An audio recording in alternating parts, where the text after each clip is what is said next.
और इस वीडियो में हम लोग बात करने वाले हैं कि पृथ्वी की सतह से ऊपर या नीचे जाने पर गुरुत्वीय त्वरण में क्या परिवर्तन होते हैं। अब जो गुरुत्वीय त्वरण में परिवर्तन होता है उसी के साथ हमारे द्रव्यमान में भी परिवर्तन होता है, क्योंकि हम जानते हैं जो हमारा द्रव्यमान होता है या फिर हमारा जो वजन होता है एफ जिसको हम बोलते हैं वो होता है एम एफ बराबर एम इंटू जी, जिसको हम कहते हैं इतना भार लगता है और यही डब्ल्यू के बराबर होता है। तो हमेशा एक बात याद रखना, स्मॉल एम का मतलब होता है द्रव्यमान, लेकिन डब्ल्यू का मतलब होता है भार, और W बराबर हमेशा ही होता है m इंटू जी। तो ये बेसिक सा डिफरेंस होता है हमारे द्रव्यमान और हमारे भार में। तो जब भी हम पृथ्वी की सतह से ऊपर अथवा नीचे जाते हैं तो उस कंडीशन में क्या होता है, उस कंडीशन में हमारा द्रव्यमान नहीं बदलता लेकिन हमारा भार बदल जाता है। क्यों बदल जाता है इस बात को एक बार देख लेते हैं कि मानो अगर ये हमारी पृथ्वी है, मान लेते हैं ये हमारी पृथ्वी है, वैसे बिल्कुल गोल बननी चाहिए थी, नहीं चपटी होती है सिरों पर। खैर, फिलहाल ये मान लेते हैं हमारी पृथ्वी है और इस पृथ्वी की यहाँ से सतह से दूरी आर है, मतलब कि इसकी त्रिज्या आर है। अगर बिल्कुल गोल है तो आर मान ले रहे हैं, है ना। तो इसका मतलब क्या हुआ, अब हम यहाँ से अगर हम बात करें इसकी सतह पर लगने वाला बल कितना होता है, तो हम जानते हैं दो द्रव्यमानों के बीच लगने वाला बल कितना होता है। न्यूटन के नियम से पिछले वीडियो में ही हमने देखा था कि F इजिकल टू होता है जी m1 m2 upon are square. इसका मतलब क्या हुआ, ये क्या क्या चीजें हैं, जी सार्वत्रिक गुरुत्वाकर्षण नियतांक, m1 पहले पिंड का द्रव्यमान, m2 दूसरे पिंड का द्रव्यमान और r इनके बीच की दूरी। इसका मतलब क्या हुआ, ये रहा इस पृथ्वी का केंद्र और यहाँ पर मान लो कोई चीज ये रखी है, इसका द्रव्यमान m है और मान लेने पृथ्वी का द्रव्यमान me है। तो उस कंडीशन में F जो हो जाता था वो होता था जी me m upon R E square. R E क्या था, पृथ्वी की त्रिज्या थी, है ना, पृथ्वी की त्रिज्या आर ई थी। इसका मतलब क्या हुआ, अब इनके बीच की दूरी आप, अब एक बात जो यहाँ समझने वाली बात ये है कि आप कहेंगे यहाँ तो देखो ये तो बिल्कुल सतह पर रखा है और सतह पर रखा है तो इसका मतलब इनके बीच से दूरी जीरो हुई। अब अगर दूरी इनके बीच में दूरी जीरो कर देंगे तो बल अनंत हो जाएगा। नहीं, समझने वाली बात यह है कि जब भी हम किसी भी खगोलीय पिंड को देते हैं, किसी भी पिंड को लेते हैं, तो उसका द्रव्यमान इस तरह से बिहेव करता है कि पूरा का पूरा द्रव्यमान उसके द्रव्यमान केंद्र पर केंद्रित हो। मतलब कि इस, अब एक गोले के लिए, एक ठोस के लिए, गोले के लिए जो द्रव्यमान केंद्र होता है वो उसका गोले का केंद्र होता है। तो अभी जो पूरा का पूरा द्रव्यमान इस तरह से बिहेव करेगा कि पूरा का पूरा द्रव्यमान इस केंद्र पर है। तो इस कंडीशन में इसके बीच की दूरी क्या हो जाएगी, आर ई, और लगने वाला बल होगा वो G M E upon R E square. उम्मीद करते हैं इतनी बात आपको समझ में आई। अब यहाँ से हमको जो एक चीज क्लियर दिखती है कि F डिपेंड करता है किस पर, आर ई मतलब कि त्रिज्या पर। अब अगर हम त्रिज्या को कम या ज्यादा करेंगे, त्रिज्या को अगर हम बढ़ा देंगे तो बल ऑब्वियसली कम हो जाएगा। और दूसरी कंडीशन से हम भार से जानते हैं कि F इज इक्वल टू होता है क्या, एम जी। वैसे मैं रिपीट कर रहा हूँ, पीछे हम लोग बात कर चुके थे। तो उस हिसाब से क्या हो जाएगा, एम जी, क्योंकि दोनों लगने वाले बल तो बराबर ही होंगे, तो मतलब कि ये वाला समीकरण बराबर होना चाहिए इसके। तो मतलब कि एम जी बराबर होना चाहिए किसके, G M E M upon R E square के, है ना। तो उस कंडीशन में एम से एम गया, मतलब कि जी बराबर होना चाहिए, स्मॉल जी बराबर होना चाहिए G M E upon R E square से। अब जरा ध्यान से देखो जी किन किन बातों पर निर्भर करता है। सबसे पहली बात तो कैपिटल जी, गुरुत्वाकर्षण नियतांक, सार्वत्रिक गुरुत्वाकर्षण नियतांक कभी भी बदलता नहीं है और इसका मान कितना होता है 6.67 इंटू 10⁻⁻11, इसकी न्यूमेरिक वैल्यू होती है। अब एम की बात करें तो पृथ्वी का द्रव्यमान, तो आप कहेंगे पृथ्वी का द्रव्यमान भी नहीं बदलता, लेकिन हाँ एक कंडीशन में बदल सकता है, अभी हम बात करेंगे उसके।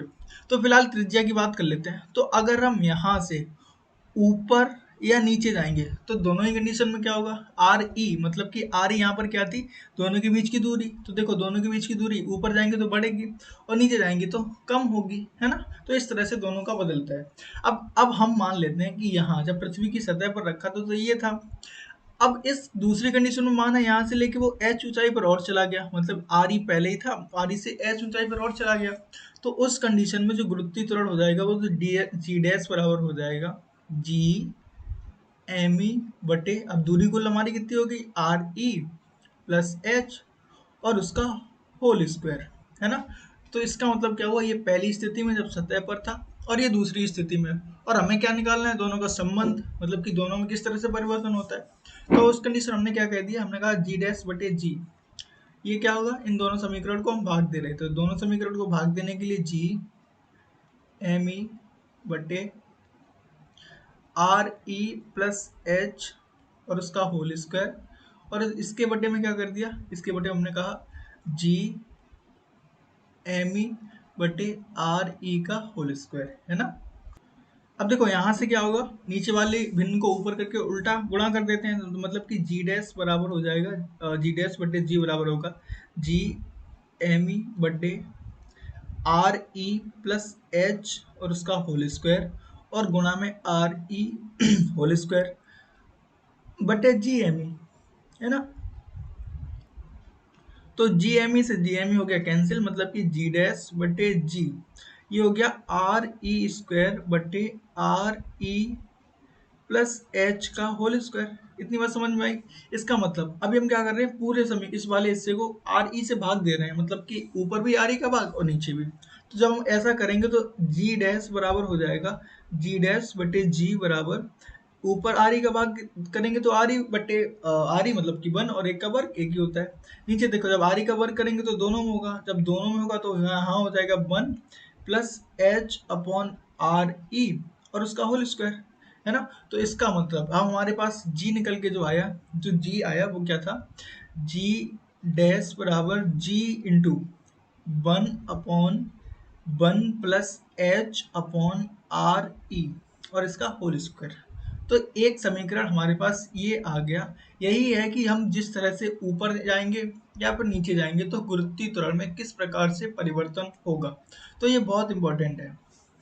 अब यहाँ पर एक कंडीशन और हो सकती है क्या, कि माना पृथ्वी की त्रिज्या कितनी है, 6400 किलोमीटर मान लेते हैं, लगभग 6400 किलोमीटर है, वैसे 3.7 इंटू 10⁶ मीटर आती है ना, सॉरी 6.37 इंटू 10⁶ मीटर आती है, लेकिन लगभग 6400 किलोमीटर मान लेते हैं मोटी मोटी।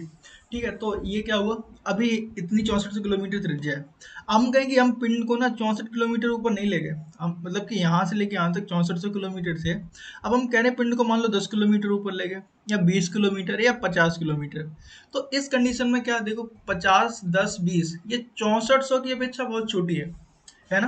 तो उस कंडीशन में जो हमारा फॉर्मूला बन जाता है वो जी डैश इक्वल टू हो जाता है जी ब्रैकेट में 1 माइनस 2h अपॉन आर ई। तो ये दो फॉर्मूले हैं जिनको हम यूज करते हैं पृथ्वी की सतह से ऊपर जाने में, है ना। तो ये क्या हो गया, ये तब हो गया जब मतलब अच्छी खासी ऊंचाई पर ले जा रहे हैं, आरी की कंपैरिजन में आधी आरी मतलब 3200 किलोमीटर, 6400 किलोमीटर या और ज्यादा बड़ी, तो उस कंडीशन में ये वाला यूज करते हैं। लेकिन जब छोटी दूरियों के लिए ऊपर ले जाते हैं तो उस कंडीशन में ये वाला फॉर्मूला हम लोग यूज करते हैं। ये दोनों में डिफरेंस है ना।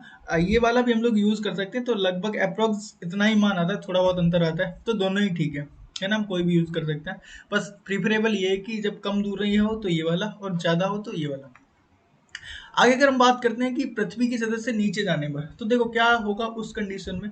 ये रही पृथ्वी की त्रिज्या, फिर से यहाँ पृथ्वी का द्रव्यमान m होगा, ऐसा हम मान लेते हैं कि पृथ्वी का द्रव्यमान me है और पृथ्वी का घनत्व तो लगभग सब जगह बराबर ही है मान लेते हैं, लेकिन एक्चुअल में हमें पता है ऐसा नहीं है। ऊपर वाली सतह है ना वो हल्की है और अंदर वाली जो सतह है ना वो भारी है, अंदर सारी पिघली हुई धातु है तो भारी है। तो इसका मतलब बहुत सी चीजें हो सकती हैं, लेकिन फिलहाल हम जो मान रहे हैं उसमें क्या मानते हैं कि पूरा का पूरा जो घनत्व है ना पृथ्वी का बराबर है। उस कंडीशन में क्या होगा, देखो जब हम यहाँ से यहाँ पहुंच गए मान लो और ये रहा पृथ्वी का केंद्र, तो उस कंडीशन में क्या हुआ, आर ई पूरी थी और यहाँ से हम एच गहराई पर नीचे में आ गए, तो उसकी वजह से अब क्या होगा, अब सिर्फ इस वाले गोले के कारण यहाँ पर बल लगेगा, तो मतलब कि द्रव्यमान कम हो जाएगा, तो द्रव्यमान कम होगा तो लगने वाला बल भी कम हो जाएगा, है ना। तो इस कंडीशन में हम सीधा बात करते हैं कि जो जी डैश आता है वो आता है G dash G is 1 minus H upon R E. ये सीधा फॉर्मूला आप याद कर लें, इससे ज़्यादा कुछ भी ज़रूरत नहीं है। एक बात याद रखेंगे क्या, कि यहाँ से लेके ये जो दो फॉर्मूले हैं ना, ये पृथ्वी की सतह से ऊपर जाने के लिए और ये पृथ्वी की सतह से नीचे जाने के लिए। अंतर देखेंगे क्या, यहाँ जब हम नीचे जाते हैं तो h अपॉन आर ई और जब ऊपर जाते हैं तो -2h अपॉन आर ई। मतलब कि क्या हुआ कि अगर पृथ्वी की सतह से हम 1 किलोमीटर ऊपर जाएं और 1 किलोमीटर नीचे जाएं, है ना, तो उस कंडीशन में क्या होगा, ऊपर जाने में गुरुत्वीय त्वरण में कमी ज्यादा होगी और नीचे जाने में कम होगी, क्योंकि यहाँ 1 माइनस 2h अपॉन आ रही है और यहाँ 1 माइनस h अपॉन आ रही है। तो ये छोटा सा कॉन्सेप्ट था। अब इस कॉन्सेप्ट को यूज करके किस तरह से सवाल बन सकते हैं जरा वो देखते हैं।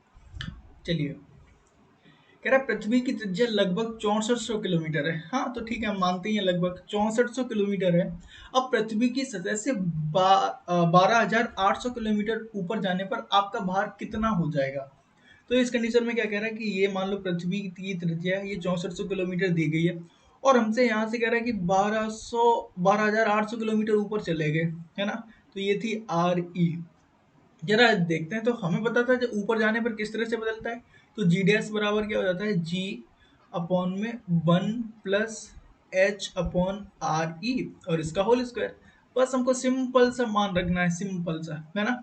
तो देखो जी डैश बराबर क्या हो जाएगा, यहाँ से जी डैश बराबर जी अपॉन 1 + ऊंचाई कितनी है। अब देखो एक बात जो याद रखने वाली, ऊंचाई कितनी है, 12,800 बटे आर ई त्रिज्या कितनी है, 6400 और इसका होल स्क्वायर। अच्छा ये कितनी है, ठीक डबल है, तो मतलब कि ये कितने बार गया, 2 बार। इसका मतलब क्या हुआ, जी डैश बराबर जी बटे 1 + 2 और उसका होल स्क्वायर। तो इसका मतलब क्या हुआ, जी डैश बराबर जी बटे 2 और 1 3 और 3 का वर्ग करेंगे तो 9। इसका मतलब जी डैश बराबर कितना हो जाएगा, जी डैश बराबर जी बटे 9। इसका मतलब क्या हुआ कि जी डैश है ना, जो यहाँ पर गुरुत्वीय त्वरण होगा वो सतह के गुरुत्वीय त्वरण का 1/9वां भाग होगा। और हम F इजिकल टू क्या जानते हैं, F इजिकल टू जो हमारा भार होता है W बराबर होता है M इंटू जी, मतलब कि द्रव्यमान गुणा गुरुत्वीय त्वरण। तो गुरुत्वीय त्वरण कितना हो गया, 1/9वां भाग। तो इसका मतलब कि द्रव्यमान हमारा भार भी कितना हो जाएगा, जो W डैश हो जाएगा W/9 हो जाएगा, क्योंकि द्रव्यमान कभी नहीं बदलता। द्रव्यमान नहीं बदलेगा, गुरुत्वीय त्वरण बदला तो हमारा भार W/9 हो जाएगा, है ना। चलिए अगले टॉपिक पे चलते हैं। अगर कुछ समझ में ना आए तो आप कमेंट कर दें, मैं उसको वहीं पे रिप्लाई कर दूंगा। अगर फिर भी आप अगर पर्सनली बात करना चाहते हैं तो ठीक है, मिल सकता है। मैं उसकी डिटेल भी दे दूंगा आपको। फिलहाल पृथ्वी की सतह से कितने नीचे गुरुत्वीय त्वरण का मान आधा रह जाएगा। अब यहाँ ये कह रहा है कि जो हम, ये रही हमारी पृथ्वी, अब पृथ्वी की सतह से नीचे जा रहे हैं तो कहीं ना कहीं क्या होगा। अब जब पृथ्वी के केंद्र से पृथ्वी की सतह तक की दूरी आर ई है और हम यहाँ से यहाँ तक जाएंगे तो पृथ्वी के केंद्र पर गुरुत्वीय त्वरण 0 होता है, ठीक है। तो यहाँ पहुँचते पहुँचते तक 0 हो गया, ठीक। अब उस कंडीशन में क्या होगा, अब हमसे पूछ रहा है कि कहीं तो कहीं ऐसी तो दूरी होगी जहाँ पर आधा रह जाता है। तो हमें मतलब कि ये बता दो वो आर ई कहाँ होगी, जहाँ जी डैश बराबर, जहाँ जी डैश क्या हो जाए, इसका पृथ्वी की सतह पर जो जी है उसका आधा हो जाए। मतलब कि कौन आधा होना चाहिए, जी डैश आधा होना चाहिए। तो जी डैश आधा होना चाहिए, तो मतलब कि ये कह रहा है कि 2 जी डैश बराबर जी कहाँ पर होगा, ठीक है। तो हमें पता है पृथ्वी की सतह से नीचे जाने पर जी डैश किस तरह से बदलता है। तो जी डैश बराबर जी ब्रैकेट में 1 - h/r e, है ना।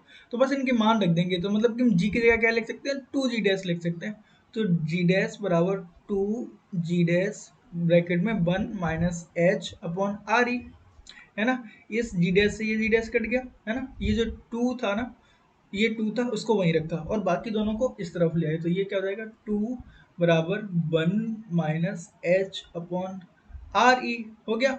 अब देखो अब क्या कर रहे हैं हम, अच्छा अच्छा, एक एक मिस्टेक है यहाँ पर, रुक जाओ। हाँ तो ये देखो यहाँ से जी डैश से जी गया, मतलब कि यहाँ पर 1 बचा होगा। अब देखो इस वाले 2 को अगर हम इधर लाएंगे तो ये हो जाएगा 1/2, क्योंकि यहाँ पर गुणा में है तो इधर आएगा तो भाग में हो जाएगा। तो 1/2 1 - h/r e हो गया, है ना। अब देखो ये माइनस वाला है ना, इस माइनस वाले को प्लस करने के लिए हम क्या कर सकते हैं, इस वाले को इधर ले आए, इस वाले को इधर ले आए। तो ये हो जाएगा h/r e और ये हो जाएगा 1 - 1/2। तो 1 - 1/2 कितना होगा, 1/2।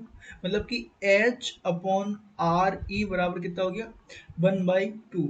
इसका मतलब क्या हुआ, h जो हमारा हो गया, h बराबर कितना हो जाएगा, re/2। इसका मतलब क्या कह रहा है कि जो पृथ्वी की त्रिज्या है ना, इसकी आधी दूरी पर जो गुरुत्वीय त्वरण का मान है वो ठीक आधा होगा। ओके, तो इस तरह से इसको सवाल को हम सॉल्व करें। हमने बस क्या किया, जो हमसे सवाल में कहा गया था उसी को हमने, हमारे पास जो समीकरण होता है उसमें हमने रख दिया, तो बस हमारे पास पर आ गया।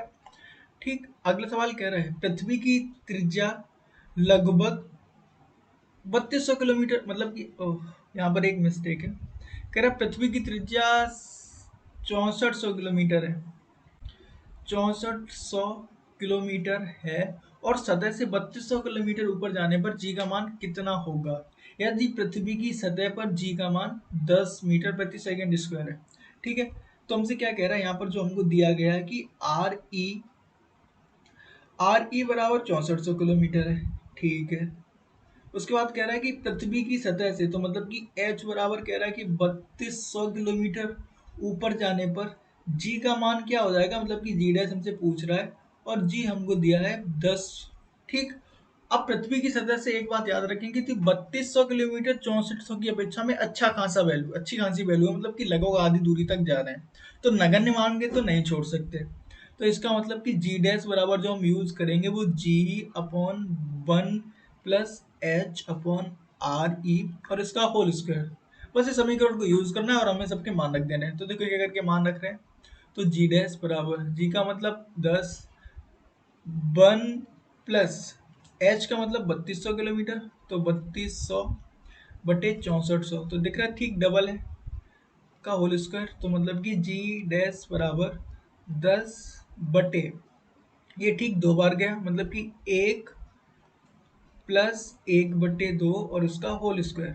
तो यहाँ से जी डैश बराबर 10 बटे 1 और 1/2 को जोड़ेंगे, मतलब कि 3/2, तो 3/2 का होल स्क्वायर। इसका मतलब हुआ जी डैश बराबर 10/3 का वर्ग 9 और 2 का वर्ग 4। अब इस वाले 4 को ऊपर ले जाएंगे, तो यहाँ से जी डैश बराबर हमारे पास जो आएगा 10 गुणा 4/9, मतलब कि जी डैश बराबर 40/9। तो जरा फिर से भाग देंगे, तो जी डैश बराबर, अब अगर इस तरह की न्यूमेरिक वैल्यू आ गई तो वहाँ ऑप्शंस दिए होंगे, वहाँ से एलिमिनेट हो सकता है।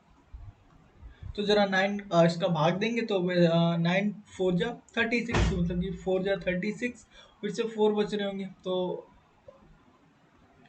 ये इस तरह से चलता रहेगा। फिर से 4 बज रहे होंगे, फिर से 4 बज रहे होंगे, तो इस तरह से ये चलता रहेगा। तो मान लगभग कितना आ गया, 4.44। तो ये आ गया जी डैश, कहाँ, पृथ्वी की सतह से 3200 किलोमीटर ऊपर जाने पर।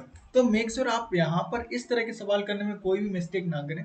आपको करना क्या है, सिर्फ जिस तरह से सवाल दिया गया है उसको अपने फॉर्मूले में फॉर्मुलेट करना है, उसको अपने हिसाब से बनाना है, और इतना कठिन टॉपिक नहीं है, इसको ये आसानी से हो सकता है।